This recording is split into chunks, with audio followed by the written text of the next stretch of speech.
नई नई शादी करके आई थी पूर्णिमा। उसके पति प्रकाश को हर बात के बाद अरे मजाक कर रहा था बोलने की आदत थी। एक दिन पूर्णिमा चाय बना रही होती है।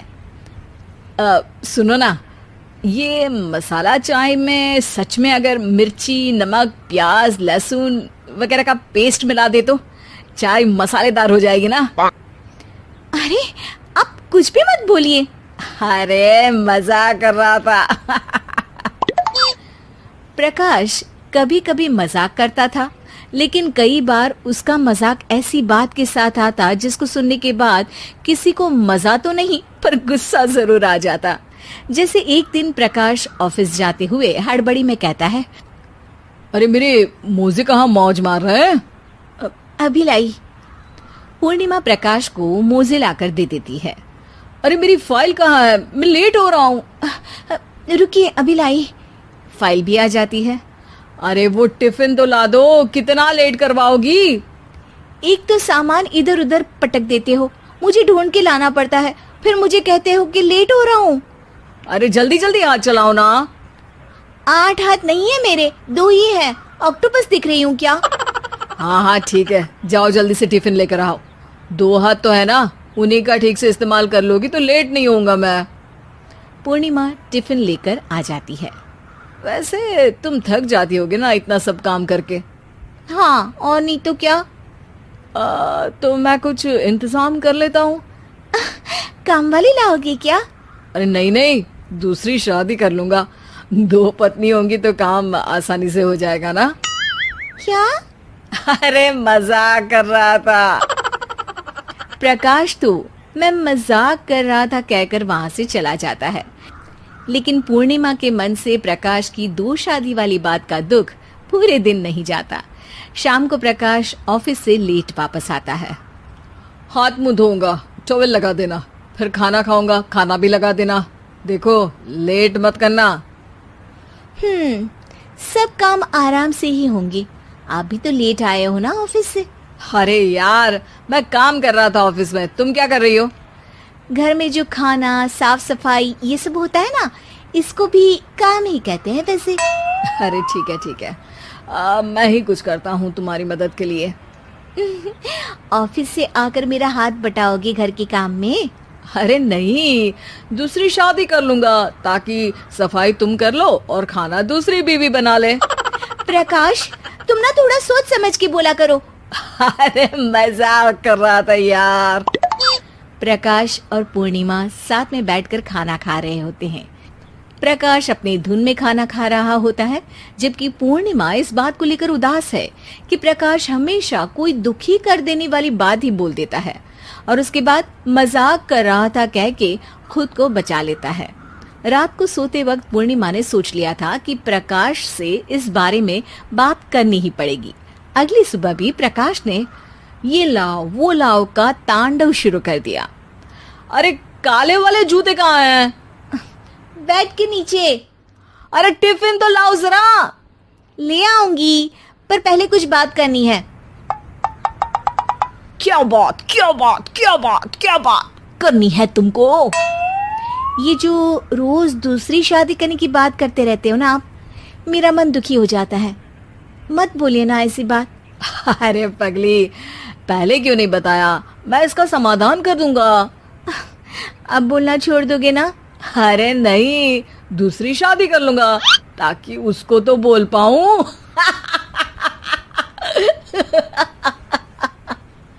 उफ़, तुम कभी नहीं सुधरोगे। मजाक कर रहा था। पूर्णिमा की बात को प्रकाश हंसी में उड़ा देता है। पूर्णिमा बहुत भारी मन से टिफिन लेकर आती है। ये लीजिए टिफिन।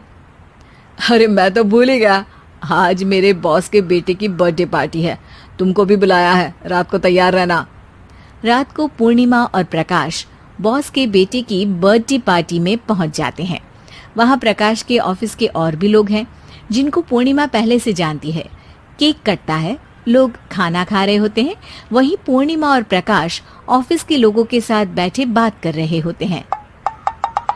मेरे हस्बैंड तो खुद काम भी करते हैं और बच्चों को भी संभाल लेते हैं। हाँ भाई, अरे घर के थोड़े बहुत काम तो करने ही होते हैं ना। मेरी पत्नी भी अकेले सब कब तक करेगी? मैं तो सिर्फ ऑफिस का ही काम करता हूँ, घर का सब काम तो पूर्णिमा ही करती है। पूर्णिमा, तुम अकेले सब कैसे कर पाती हो? नहीं जी, बहुत थक जाती हूँ वैसे। तो प्रकाश से हेल्प ले लिया करो ना। अरे बोला तो है इनको, पर इन्हें लगता है कि ऑफिस का काम ही सब कुछ है, तो मैंने भी एक समाधान सोच लिया है। अच्छा, क्या पूर्णिमा, घर में काम वाली बाई रखोगी क्या? अरे नहीं, दूसरी शादी करूंगी ताकि एक हस्बैंड ऑफिस का काम कर ले और एक मेरे घर में मदद कर ले। पूर्णिमा की बात सुनते ही सब कुछ सांप सूख जाता है और प्रकाश के मुंह से तो केक का टुकड़ा गिर जाता है। अरे क्या बोल रही हो? कुछ पता भी है क्या? अरे मजाक कर रही थी, वैसे ही जैसे तुम करते हो। प्रकाश का मुंह खुला का खुला रह जाता है और उनकी आंखें भी खुल जाती है। प्रकाश समझ जाता है कि हर बात के पीछे अरे मजाक कर रहा था बोलने से वो बात मजाक नहीं हो जाती। अरे बहू रानी तो सारा सारा दिन कमरे में बंद रहती है, कोई काम भी नहीं। मैं तो बोर हो जाती हूँ, क्या करूँ? तभी मीना की सहेली रीना उससे मिलने आती है। अरे मेरे घर का भी यही हाल है, बेटा ऑफिस और बहू कमरे में बंद, समय काटे नहीं कटता। लेकिन अब सच मानो तो वक्त ही नहीं है कि वक्त से रोटी भी खा लूं। अरे बहन, मुझे भी बता दे कौन सा जादू चलाया है, मैं भी अब जिंदगी के बचे कुचे दिन आराम से काट लूं। दीवारें देख देख कर तो बोर हो गई हूं मैं। रीना मीना को एक स्मार्टफोन देती है। ये ले, ये है वो छड़ी जो जादू करती है। इसमें मैंने तेरा फेसबुक अकाउंट भी बनाया है, एंजल प्रिया के नाम से। बस अब यहाँ दोस्त बना और सबसे बातें कर। सास को पहले तो उतना समझ नहीं आता है, लेकिन धीरे धीरे वो उसकी आदत डाल लेती है। माँ जी जल्दी से खाना खा लीजिए, मुझे थोड़ा काम है। अरे तू जा, मैं खा लूंगी, अभी वक्त नहीं है। और सासू माँ मोबाइल में मुंह गड़ाए जवाब दे देती है। बहू समझ ही नहीं पाती और वहां से कमरे में चली जाती है। अचानक सास को किसी प्यारी पिंकी की फ्रेंड रिक्वेस्ट आती है। अरे वाह, ये तो कोई प्यारी सी लड़की लगती है, बात करती हूँ। सास फ्रेंड रिक्वेस्ट अपनाकर बात करने लगती है। अब क्या था, सास सारा दिन उस सहेली से बात करती, अपनी कहती उसकी सुनती। एक दिन सास फोन पर ही सरगड़ाए, अरे बहू जरा मंदिर के लिए थाली सजा दे, आज कीर्तन है।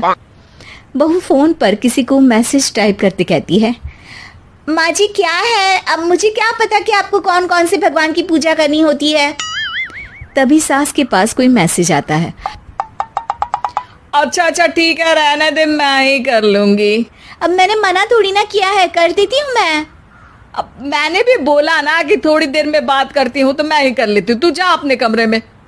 बहू वहां से चली जाती है।